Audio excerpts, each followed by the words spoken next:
Welcome back. What we're doing today is a continuation of our lecture on Chapter 20, which covers entropy and the second law of thermodynamics. So in this video, I want to tackle a couple things. First, I want us to really nail down the definition of entropy and figure out how to calculate entropy in different situations. Then also we're going to see how entropy relates to the second law of thermodynamics, which is something we've been hinting at. We've been noticing that we can't have a perfectly efficient engine, we can't have a perfect refrigerator, things like this. But the second law is a lot more general than that, and we want to really spell out what the second law says in general. Okay, so we'll start by introducing the concept of entropy. Entropy is given by the variable capital S. So when you see this capital S in equations from now on, we know it's referring to entropy. And entropy is a state variable. So it tells you about the current state of some system. What it's telling you about a system is the amount of disorder or randomness in that system. So to give you an example, let's think about a bunch of bricks, okay? So a low entropy state for those bricks would be something like this, where the bricks are neatly piled into a pyramid. There's a very low amount of disorder in that system, so this would be a low entropy state for the system. On the other hand, if we imagine those same bricks are just sort of scattered all over the floor with no particular structure to them, that would be a high entropy state.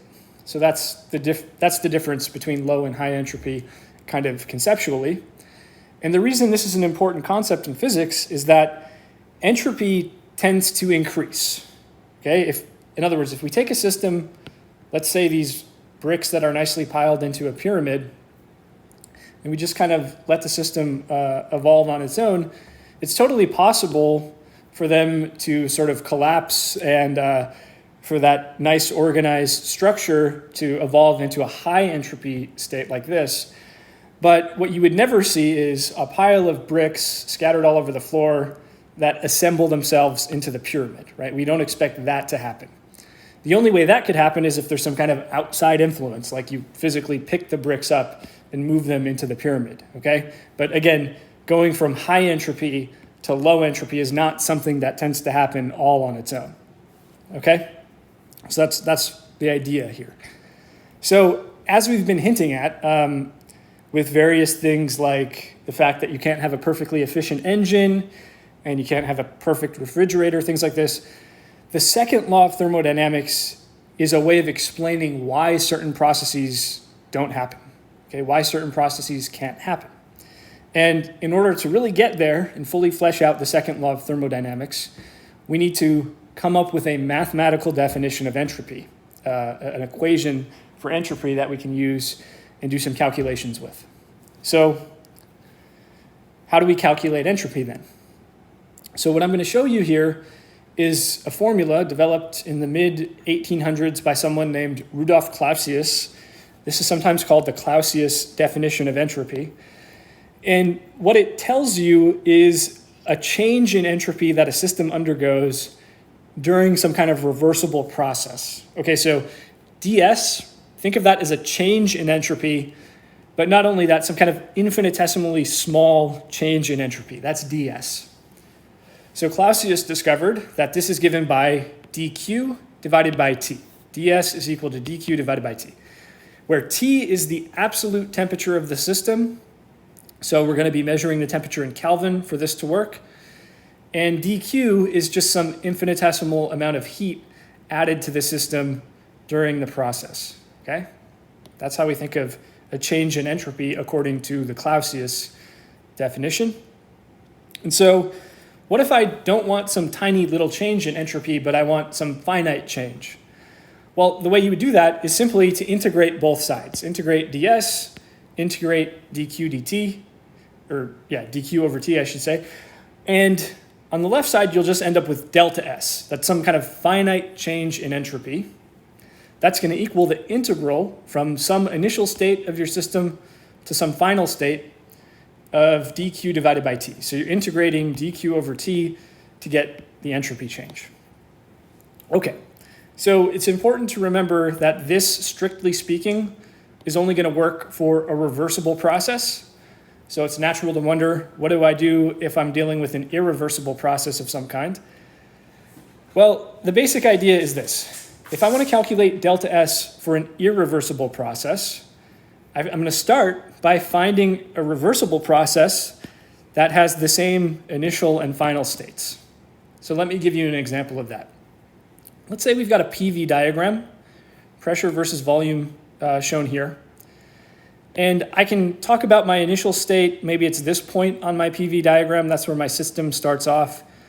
And then maybe I end up over here at this final state, okay? But remember, there are different ways you could get from that initial state to that final state. You might take this path, the one labeled number 1, or this path, the one labeled number 2. Again, they have the same starting and end points. The thing about entropy, as we said, is that it's a state variable. So delta S, the change in entropy, should not depend on the actual path we take. It should only depend on the starting point and the end point. That's all that should matter. So if I've got a reversible process that has the right starting point and the right end point, then I can just calculate delta S for that, and it will give me the correct answer. That's the idea. So here, the way you should think about this is the change in entropy can be thought of as entropy final minus entropy initial, S final minus S initial. And the point is, as long as path 1 and path 2 have the same starting point and end point, they'll have the same delta S value. They'll have the same change in entropy. So delta S1 will equal delta S2 in this case, because they have the same starting point and end point. Okay. Now, that's really all we need to say in order to start doing some calculations. So for our first example, let's take 2 blocks that reach an equilibrium temperature, okay? So we have a 65-gram iron block, that's this one, with a temperature of 352 degrees Celsius. It's placed in contact with a second iron block, also with a mass of 65 grams, whose temperature starting off is 704 degrees Celsius. This system, the 2 blocks together, is insulated from the environment. Okay, so we imagine that they're exchanging heat with each other, but there's no heat overall flowing in or out. That's the idea. So a few questions then. What is the final temperature when the system reaches thermal equilibrium? What is the change in entropy of the system, the 2 blocks, during this process? What is the change in entropy of the environment during this process? And then finally, what is the total change in entropy of the universe during this process? So in order to do these calculations, we're going to need to know the specific heat of iron. C is equal to 0.450 joules per gram per Kelvin. So let's use what we now know about entropy and how to calculate a change in entropy and apply it to this problem. Okay, so we'll start by calculating the final temperature of the system. And we'll just remind ourselves that T final, this final temperature we're looking for, is the same for the 2 blocks, because they reach equilibrium. So after equilibrium is reached. Okay, the other thing we know about these blocks is that they're well insulated from the environment.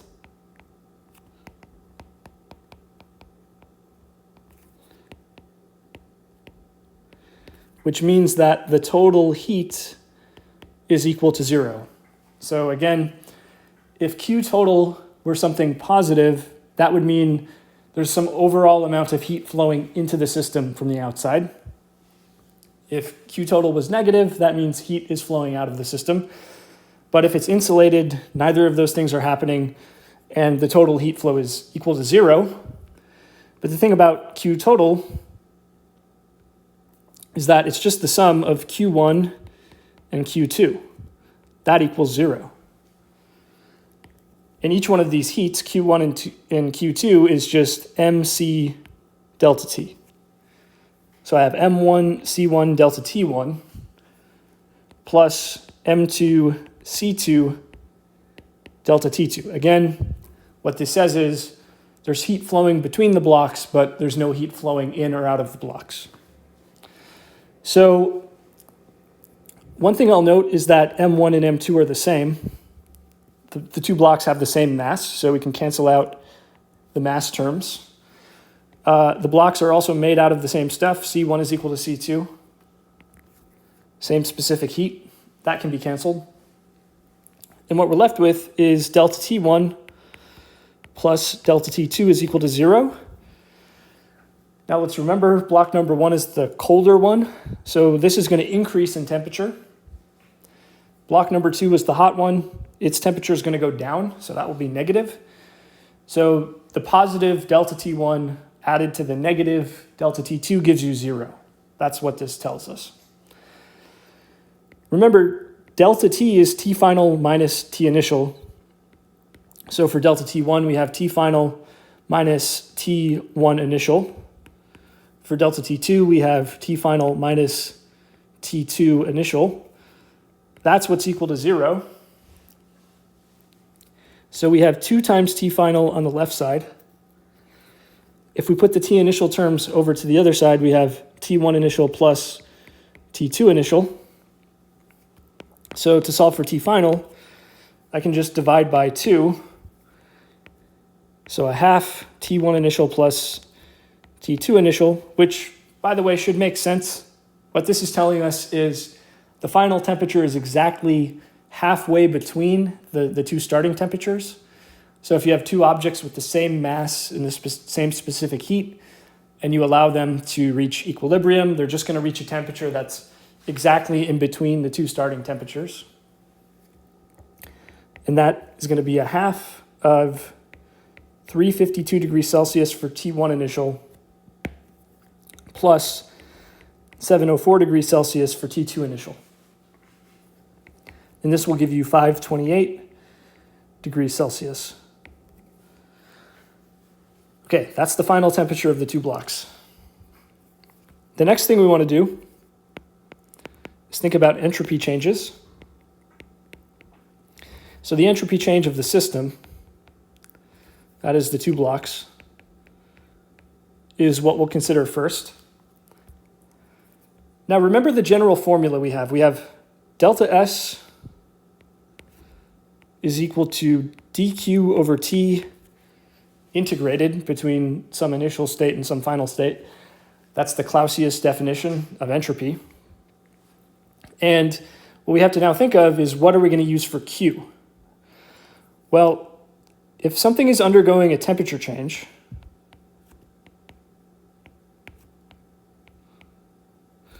we know that the heat is going to be given by mc delta T. So while an object is changing temperature, heat must be flowing in or out, and that heat is given by mc delta T. Now, what we want to do is write this in differential form. In other words, I don't want an expression for Q, I want an expression for dq. And the way this works is, instead of thinking about some kind of finite change in temperature delta T, we'll think about an infinitesimal change in temperature dt. So we have mc dt. That's how you write that in differential form to actually use it in the integral. So now what we have is mc dt, that's dq, divided by t. And we can pull out the constants, which would be the mass and the specific heat.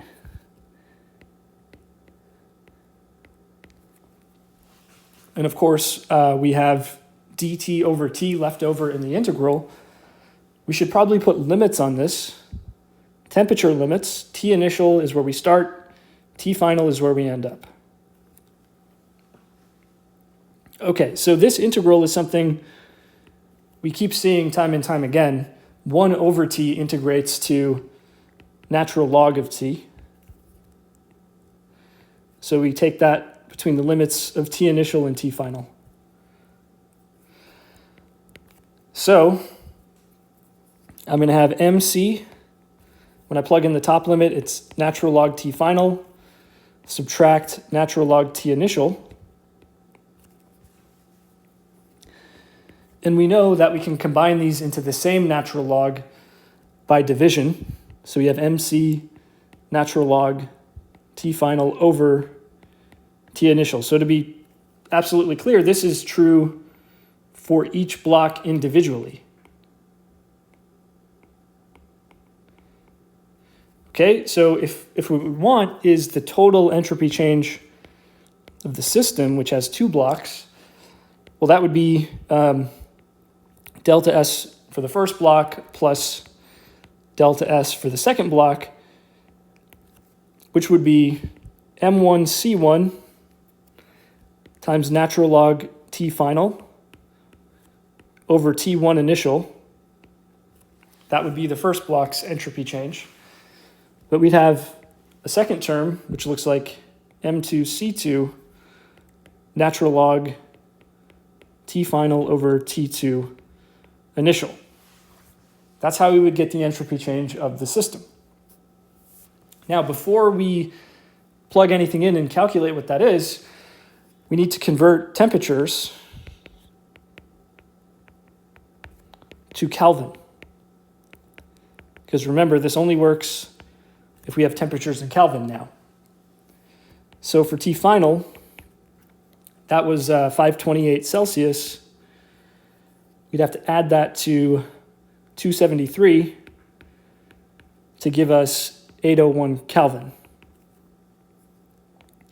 For T1 final, or sorry, T1 initial, I should say, that one started out at 352 Celsius. So add 273 to that to give us 625 K.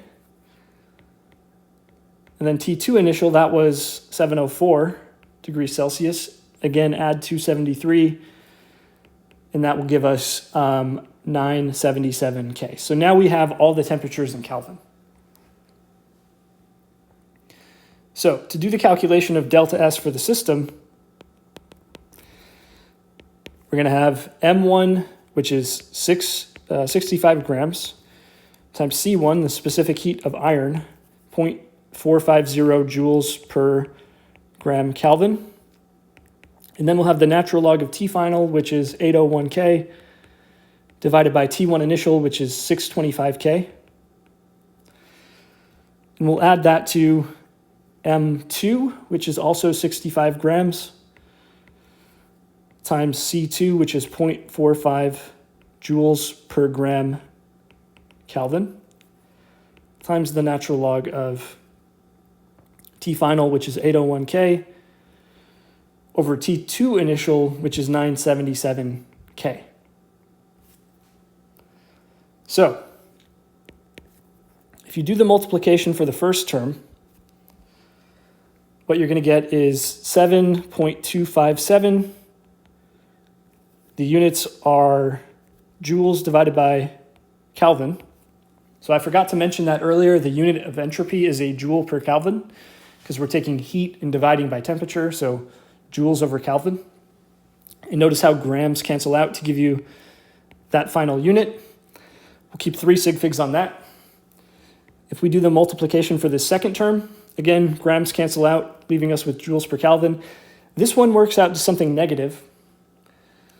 That would be negative 5.809 joules per Kelvin. Keep 3 sig figs there. And when you do the subtraction here, you're going to get 1.448 joules over Kelvin, but we'd want to keep 2 decimal places on that, giving us 1.45 joules per Kelvin. And it's positive, by the way. This means the total entropy change of the 2 blocks is positive, i.e., the system's entropy increased.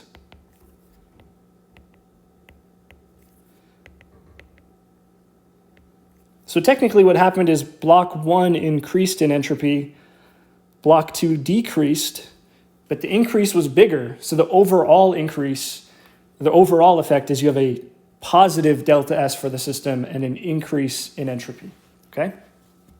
And so what that's telling us in some sense is that the system is now more disordered than it was before. To see exactly how the system became more disordered, we're going to have to do a little bit more work, and we'll get to that in the next video. But keep in mind that because we said the entropy went up for the system, it increased, that means in some sense it's more disordered. And again, we'll talk about how that works a little bit later. For now, let's just focus on how to calculate this. Okay, the next thing is the entropy change of the environment. And you know, for this one, we can use the same, Clausius definition of integral dq over t, but in this case, there's no heat flowing from the system to the environment.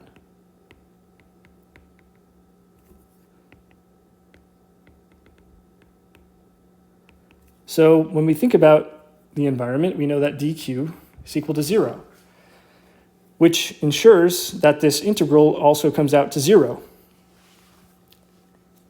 Okay, so basically, the environment doesn't have any role to play in this process, so the entropy change is going to be 0. Now, if we think about the entropy change of the universe,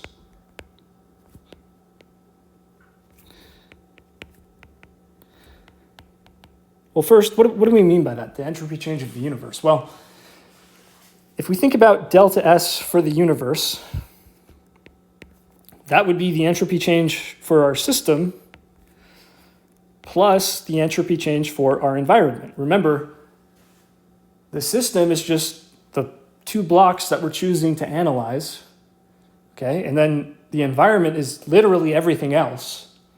So the system plus the environment is literally everything in the universe. So by calculating this, we can say what the total entropy change for the universe is as a result of this process of reaching an equilibrium temperature. So for the system, we have plus 1.45 joules per Kelvin. For the environment, we have 0. So the total is 1.45 joules per Kelvin.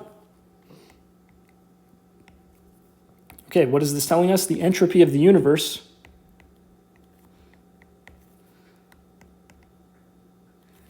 increases as a result of this process.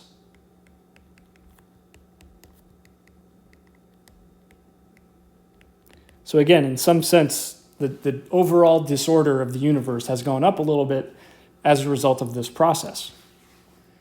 Okay, so the results that we found are T final 528 degrees Celsius. The entropy change of the system is 1.45 joules per Kelvin.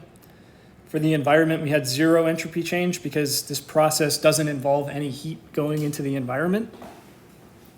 And then for the universe, which the entropy change would be the sum of these two, we have delta S universe is 1.45 joules per Kelvin.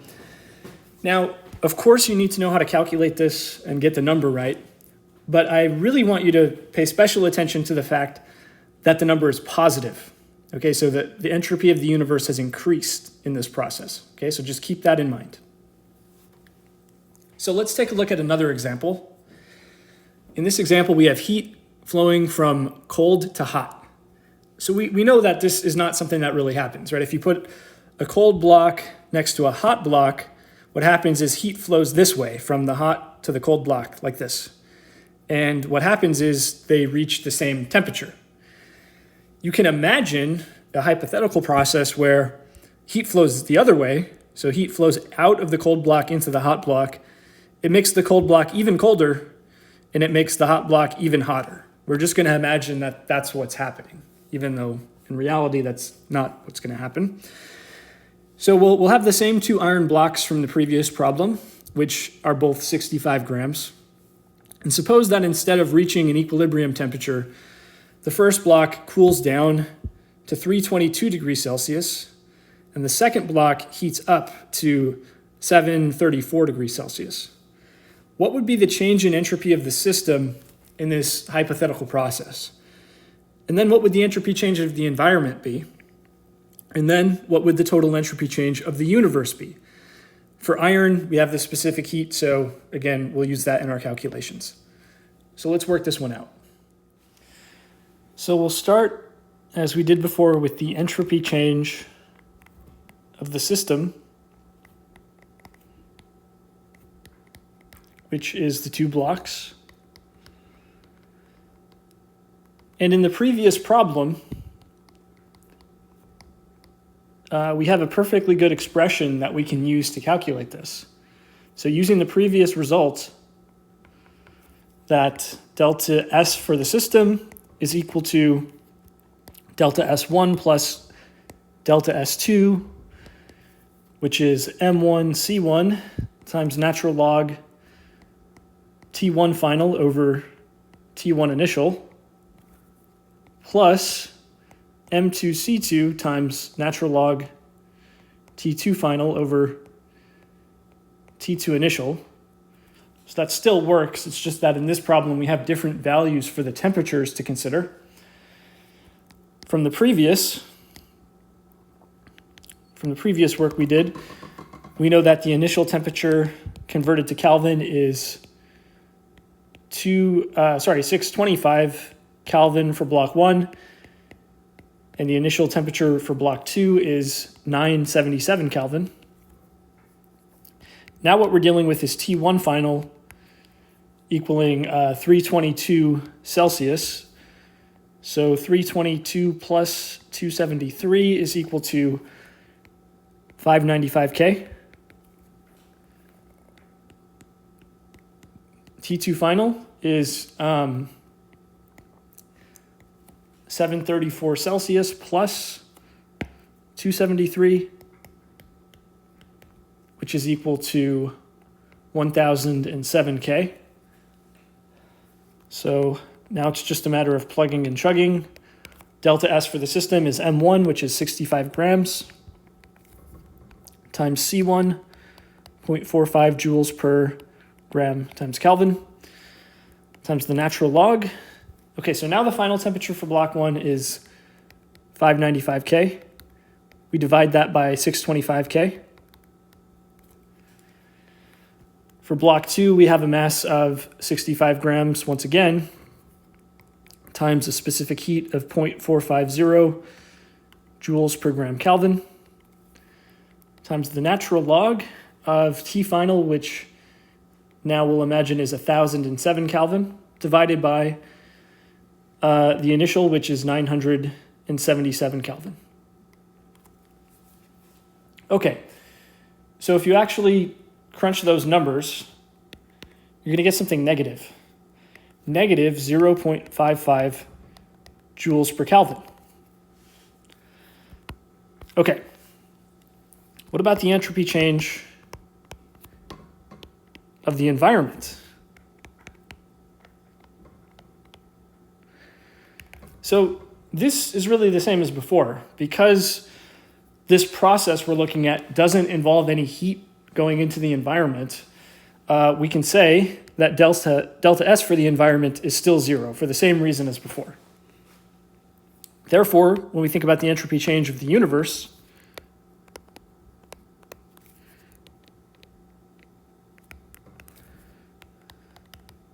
for this process, well, remember that's the entropy change of the system plus the entropy change of the environment. Well, that's just going to come out to minus 0.55 joules per Kelvin. So this is telling us that the entropy has decreased. Okay, and what we're going to find later on is that that is not possible. Okay? Okay, so the results are, for the system, the entropy change is minus 0.55 joules per Kelvin. For the environment, the entropy change is 0. So then the total entropy change for the universe in this process is negative 0.55 joules per Kelvin. Again, it's important to know how to calculate that number, but take special attention and just notice that it came out negative, okay? So this process, which we know does not really happen in the real world, involves a negative change in entropy or an overall decrease in entropy for the universe. Okay, so just keep that in mind. The next example we'll look at is an isothermal expansion of a gas. So we have an ideal gas in a cylinder right here that expands isothermally from volume V1 to V2. So remember, isothermal means the temperature is kept constant.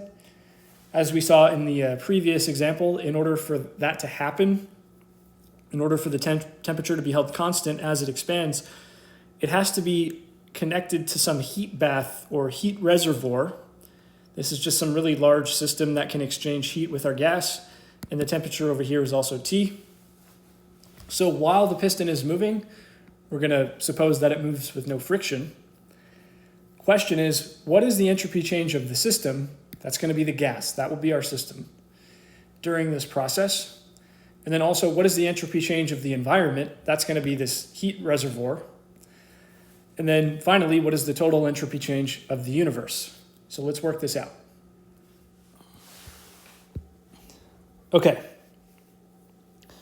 So the first thing we'll look at is the entropy change of the system, which is our gas. And what we'll use is the Clausius formula, delta S is equal to integral dq divided by T. So in particular, we're finding the entropy change of the system, so I'll label it as delta S system. Now, the first thing we should do with this integral is pull out the temperature because it's constant. Remember, we're dealing with an isothermal process, which by definition means we have a constant temperature. So if we know it's isothermal, we know we can pull out the temperature as a constant. So we have 1 over T out front, and then we have the integral dq.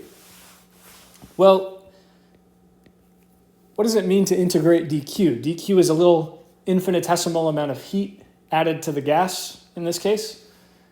If we integrate or add up all of those little dq's, what we'll end up with is just the total heat that flowed into the gas. So we can just call that Q and then divide out the temperature.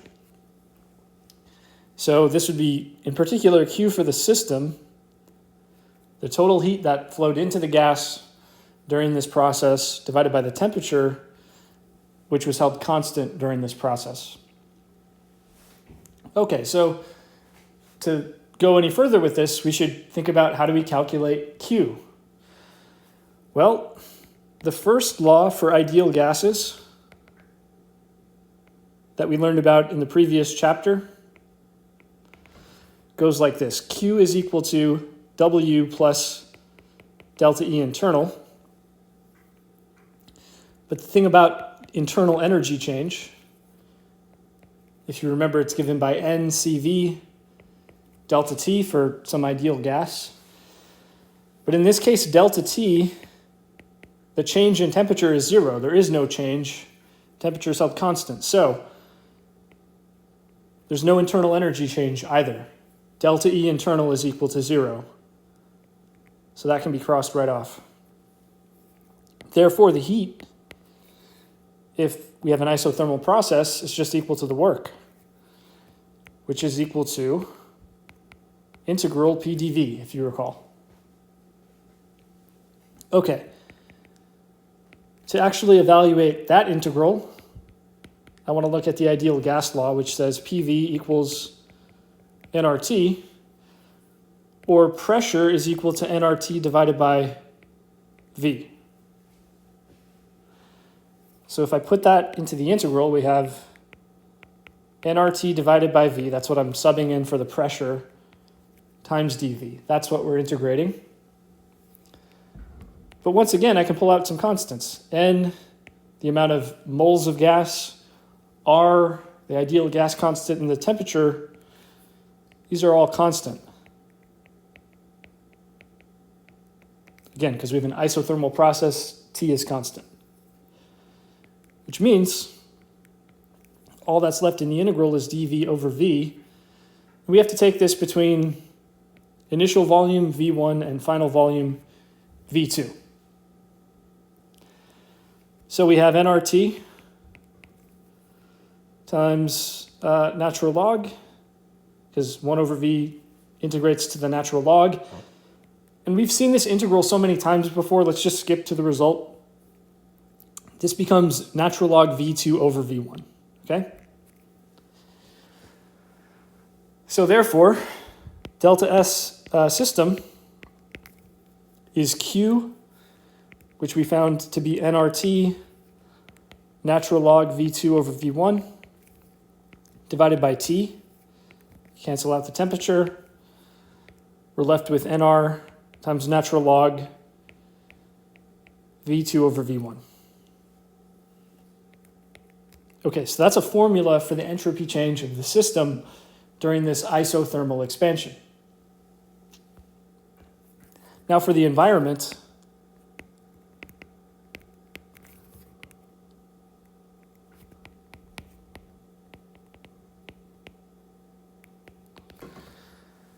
we can play the same game more or less. We can say that delta S is equal to the integral of dq over T. Now we're applying this to the environment, so the heat bath, I should say, that's our environment. And so delta S for the environment would be given by this integral, but again, we're dealing with a constant temperature for the heat bath. That temperature doesn't change, so I can pull 1 over T out as a constant. Then I'm just left with dq in the integral, which is q over T once I complete the integral. But to be clear, this would be Q for the environment divided by the temperature for the environment. Okay, that's how you want to think of that. Okay, well, the thing about the system plus the environment together, there's no heat flowing in or out.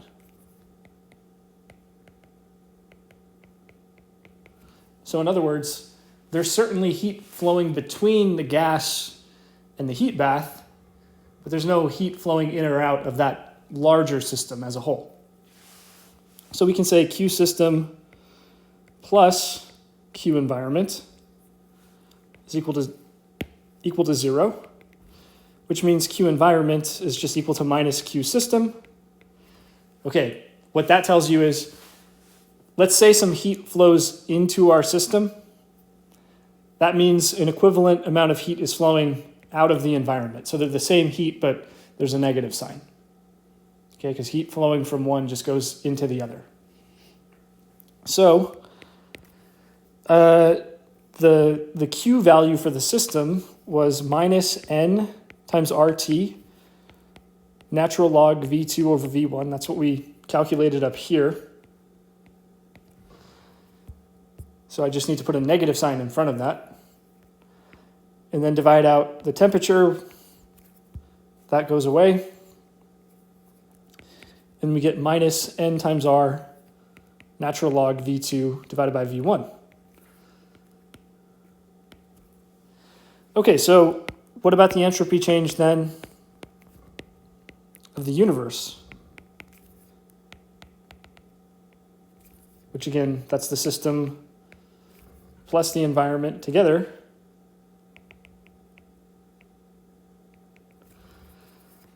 Well, delta S universe is delta S system plus delta S environment. In this case, it's the same thing, but just with a negative sign. So if you add this result to this result, you'll get 0. So this process involves no overall change in entropy,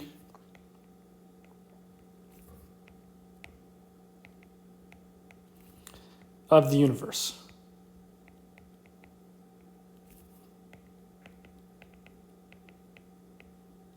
That's what we found. Okay, so what we found is that for the system, the entropy change is given by N times R times natural log V2 over V1. For the environment, the entropy change is just the negative of that. And then for the universe as a whole, when you add delta S for the system to delta S for the environment, you're going to get 0. So let's take a quick stock of what we've seen so far in these examples. In the first example, we had a positive delta S for the universe, so the entropy was increasing. For the second example, we had a negative. And for this one, we have 0. So let's take a look at another example, which is the free expansion of a gas. So in this case, we have an ideal gas held in a chamber with volume V1. So that's the volume of this chamber over here on the left. Now, it's connected to a vacuum chamber, but right now there's some sort of barrier between the two that doesn't allow gas to flow into there. So the total volume of both chambers together is V2. We're also going to assume that the gas is insulated from its environment. So Q is equal to 0. There's no heat flowing in or out of the gas during this process. So if we take this barrier between the two chambers and we remove it, so now we allow the gas to actually pass through, we know what's going to happen. The gas is going to spread out, and at some point it's going to be more or less evenly mixed between the two chambers. So what we call that is a free expansion, when the gas just goes into this new volume. So same set of questions. What is the entropy change of the system? That's this gas during the process. What is the entropy change of the environment? And what is the entropy change of the universe during this process? Let's figure it out. Okay, so we'll start by calculating the entropy change of the system, which is the gas in this case. And a few things to note about the system. First is that Q is equal to 0. So there is no heat flowing into the gas from the outside, and the gas is also not giving off heat to the outside. There's no heat flowing in or out because it's insulated. The other thing we can say about the gas is that the work it does as it expands is equal to 0. So let's really think about why that's the case. The thing about the gas as it expands freely like this is that it's not pushing up against anything as it expands. It's not pushing against a piston or anything like that. In other words, it's not exerting a force on anything.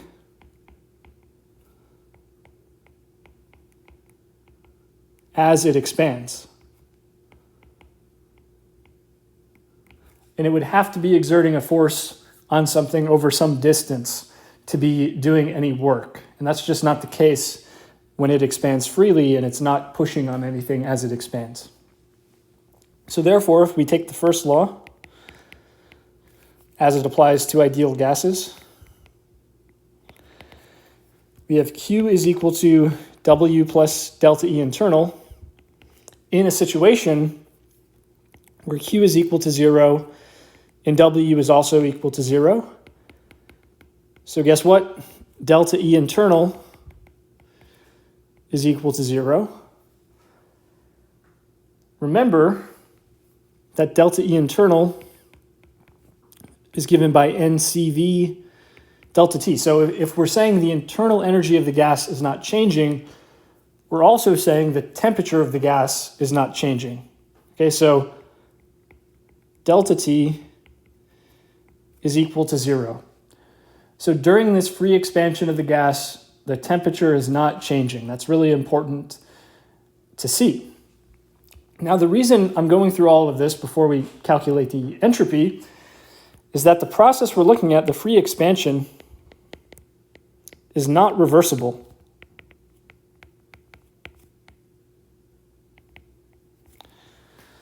So we have to take a little bit of care in terms of how we calculate this, okay? So what is our initial state for this process? Well, we have some temperature, we have some pressure, call it P1 maybe, and then some volume, call it V1. The final state we have the same temperature, so I'll just keep calling it T without any label, same temperature. Remember, temperature is not changing, but we might have some new pressure and some new volume, so P2, V2. Okay, so even though the free expansion is not reversible, an isothermal expansion at constant temperature has the same starting and ending states.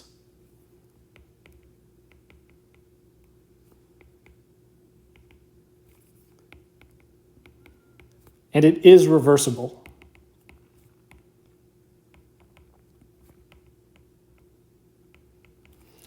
So in other words, if we have a reversible process that takes us from the same initial state to the same final state, we can calculate the entropy that way. And we can actually just use the previous result for this. So here, the previous result tells us that for an isothermal expansion, the entropy change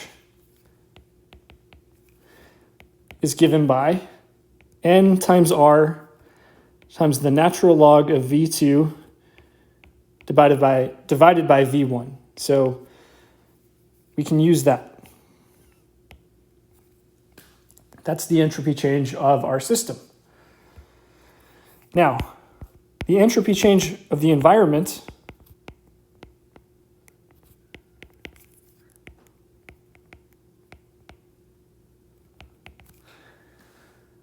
well, there's no heat flowing into the environment as a result of this process. So delta S for the environment is 0. Another way of saying this is the environment is just completely unaffected by what the gas is doing. The environment is completely unaffected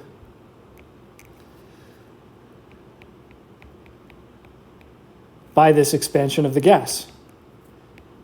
Okay, it doesn't exchange any heat with the gas or anything like that. So the gas expanding, in other words, doesn't change the entropy of the environment. Okay, last thing is the entropy change of the universe.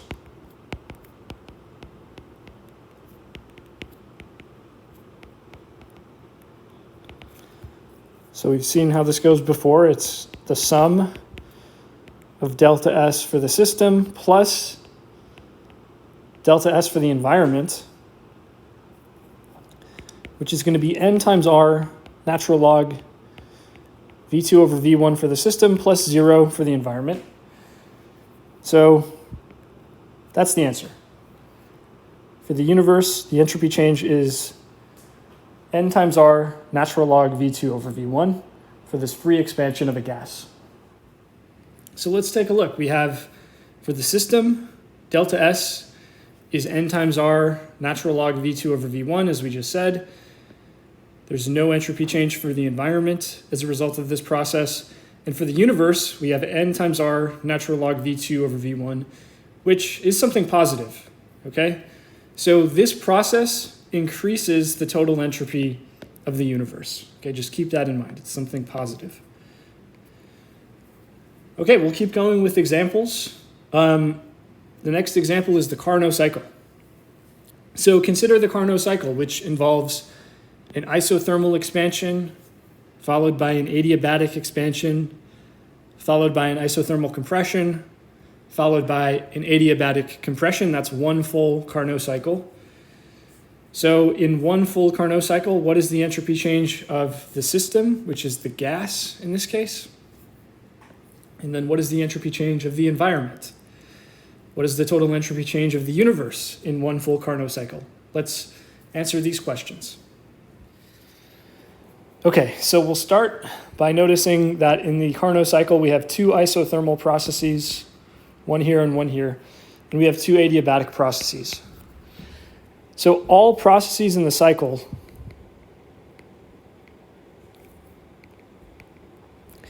are reversible.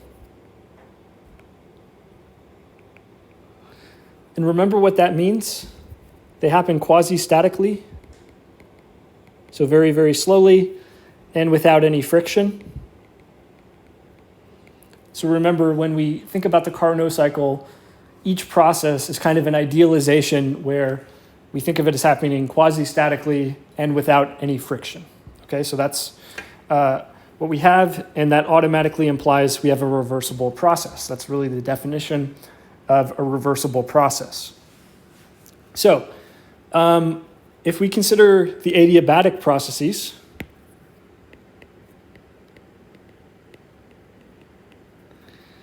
well, to be adiabatic, it involves zero heat flowing to the gas. Q is equal to 0. And that also means zero heat flowing to the environment. The gas and the environment are not exchanging heat, okay?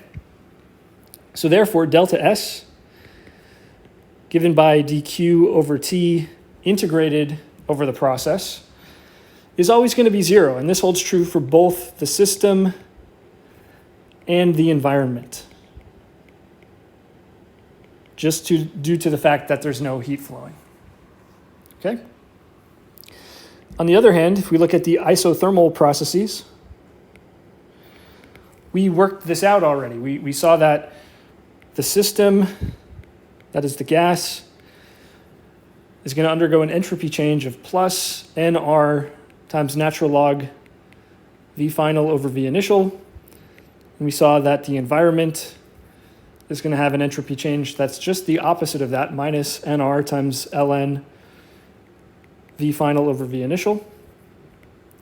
So these were derived in a previous problem.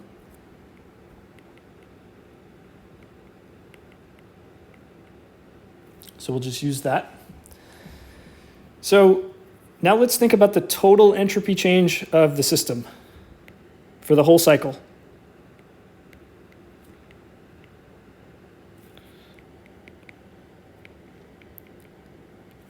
So for one cycle.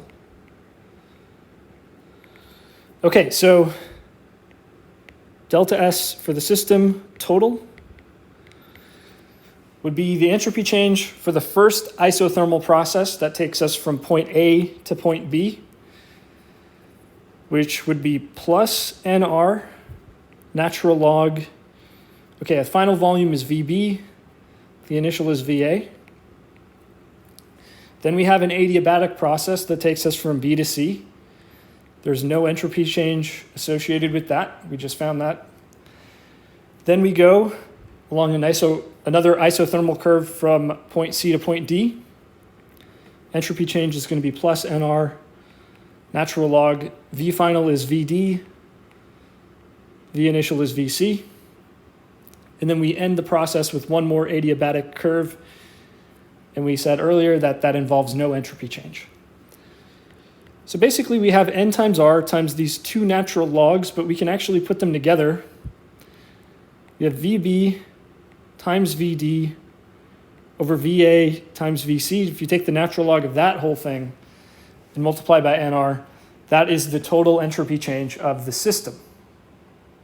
So we can do a little bit more with that actually, because we'll remember that for an adiabatic process, T times V to the gamma minus 1 is constant.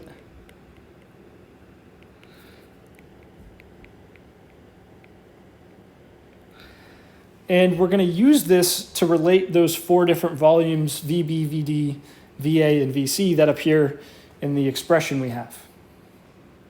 Okay, so one of the adiabatic processes that we have here takes us from point B to point C on the diagram, okay? Let's consider that one. So we start off with temperature TH, and then the volume is VB. Take that to the gamma minus 1. That equals TL times VC to the gamma minus 1. So I'm just setting this quantity T times V to the gamma minus 1 equal in the starting state and the ending state. Now we also have, if we look at the other adiabatic process, going from here to here, so our temperature at the end of the process is TH, and the volume is VA. We take that to the gamma minus 1. that's equal to the initial, which is TL, times Vd to the gamma minus 1. Okay. What I'm going to do next is just divide the two equations. So I'm going to have TH Vb to the gamma minus 1 over TH Va to the gamma minus 1. That should equal TL times Vc to the gamma minus 1 over TL times Vd to the gamma minus 1. So the temperatures TH and TL will cancel out. What this is essentially saying is that Vb divided by Va to the gamma minus 1 is equal to Vc divided by Vd to the gamma minus 1, which just means Vb over Va is equal to Vc over Vd, or if we want to, we can write this in the following way. Vb times Vd divided by Va times Vc is equal to 1. So just take this expression and multiply on both sides by Vd over Vc, and this is what you'll get. So the natural log of 1 we should know is equal to 0. So if we go back up here, the thing inside the natural log, that ratio of all these volumes we just showed is equal to 1. And the natural log of that is equal to 0. So guess what? In total, there is 0 entropy change for our system during the Carnot cycle. That's what that means. Now, if we look at the environment, what would the total entropy change of the environment be for one Carnot cycle? Well, again, we have 4 parts. We have an isothermal process to start. And remember from over here that the entropy change of the environment during the isothermal process is minus nR times natural log V final over V initial. So I'm going to have minus nR times natural log for the first isothermal process right here. The final volume is Vb, initial is Va. So I have Vb over Va in the natural log. Okay, then we go from B to C along an adiabatic curve, so that involves no entropy change, as we showed earlier. Then if we go from C to D, that's another isothermal, which again is minus nR times natural log of V final, which is Vd, over V initial, which is Vc for that process. And then we add 0 for the adiabatic process at the end. Okay, so that's the total entropy change for the environment. That's going to be minus n times R. We can bring those two natural logs together as Vb times Vd over Va times Vc. That's the exact same ratio we saw earlier. We know that's all equal to 1. So the natural log of 1 is equal to 0. So guess what? Also 0 entropy change for the environment during this process. So the total entropy change for the universe during this process, 0 plus 0 equals 0. So the point is, if we allow the system to undergo this ideal Carnot cycle, that will involve no entropy change overall for the universe for one full cycle. Okay, so here's what we found. For one full cycle, there's no entropy change for the system, that's the gas. There's no entropy change for the environment, and that leads to no entropy change for the universe over one full cycle. So now I want us to take a look at all the examples that we have gone over so far in this lecture. The first one was 2 blocks reaching an equilibrium temperature. The next one was heat flowing from the cold block to the hot block. The next one was isothermal expansion of a gas. Then we took a look at the free expansion of a gas. And then finally, we looked at the Carnot cycle. So in each one of those examples, are we talking about a process that on the whole is reversible irreversible, or just something that's impossible, something that really can't happen. So pause the video for a second, think about the 5 examples and try to classify them in these terms: reversible, irreversible, or impossible. So think about it. Okay, so for each one of these examples, let's label with a number. So number 1 is going to be reaching an equilibrium temperature. Number 2 is heat flowing from cold to hot. 3 is an isothermal expansion. 4 is a free expansion of a gas. And then 5 is the Carnot cycle. And again, for each one of these, we want to classify the process as reversible, irreversible, or impossible. So just really think about this intuitively. If it's reversible, that means the process can happen. It is a possible process, and it can happen in reverse. Okay? If it's irreversible, it's something that can happen, but it can't happen in reverse. And if it's impossible, that just means it's something that can't happen. So number 1, reaching an equilibrium temperature. That would be irreversible. So if we take a hot block and a cold block and let them exchange heat, let them reach an equilibrium temperature, that's not something that you'll see happen the other way around. Okay, so once equilibrium is reached, heat doesn't flow back the other way, and you get a hot block and a cold block again. That's not something that happens in reverse. And notice how, in this case, the entropy change of the universe was positive. So entropy increased overall. That's what we found in our calculation. Okay, number 2, heat flowing from cold to hot. Well, that's just not something that happens. We can safely say that is impossible. And we found in our calculation that delta S for the universe was negative. So that is something involving entropy decreasing somehow. Number 3, the isothermal expansion. This is a classic example of a reversible process. So we went over this, I think, in the first part of this lecture. And in that case, in our calculation, we found delta S universe is equal to 0. So entropy stays the same, is what that is describing. Okay, number 4, a free expansion of a gas. Again, this was a classic example of an irreversible process that we went over in the first video in chapter 20. And we know that delta S for the universe, in that case, from our calculation, was positive. Entropy increased. And then finally, number 5, the Carnot cycle. That's reversible. Every part of the cycle can be reversed, and that means you can run a Carnot engine in reverse as a refrigerator. That's really what that's saying.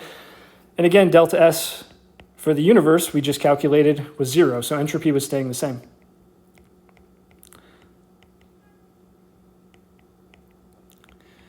Okay, so notice, for irreversible processes,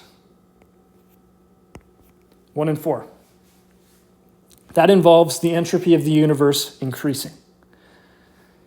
For reversible processes, that was 3 and 5. Those involve the entropy of the universe staying the same. And for impossible processes, things that we don't see happening in the real world, that involves the entropy of the universe decreasing.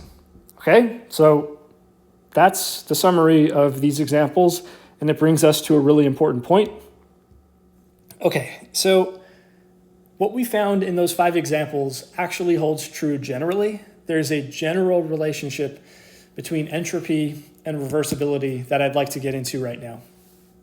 So first, we'll remember that delta S for the universe is the total entropy change of the universe during some type of process, and it's equal to delta S for your system, that's just whatever you're choosing to analyze, plus delta S for the environment, which is everything around it. Of course, the system you're looking at plus the environment that surrounds it make up the universe. So this is a way of talking about the entropy change of the entire universe when something happens. And what we found is for a reversible process, there is no change in the total entropy of the universe. Okay, so for a reversible process, we have delta S universe equals 0. That's how we can think of it in entropy terms. But remember that reversible processes are always an idealization, because in order for a process to be fully reversible, it has to be quasi-static, so it has to happen infinitely slowly, and it also has to involve absolutely no friction in any of the moving parts. So it is an idealization to say we're doing it infinitely slowly with no friction. So an irreversible process, as we saw, is going to increase the total entropy of the universe. So delta S universe is going to be something positive. It's going to be an increase for an irreversible process. And really, any real process that actually happens in the real world is going to be irreversible, because you can't do things quasi-statically with no friction in the real world. So that's what we have. And in classical thermodynamics, which is what we're studying here, any process that decreases the total entropy of the universe is not possible. It's not possible to have delta S for the universe be negative. You can't have a process that decreases the total entropy of the universe. Okay, so that's it for this video. We'll end it here. In the next one, we're going to find out what the second law of thermodynamics actually has to say. We'll finally get to that. And we'll see how all the different examples that we've encountered so far can really be explained by the second law. And then we'll go over some more examples after that. So I'll see you in that next video. Until then, take care, be safe out there. I'll see you later.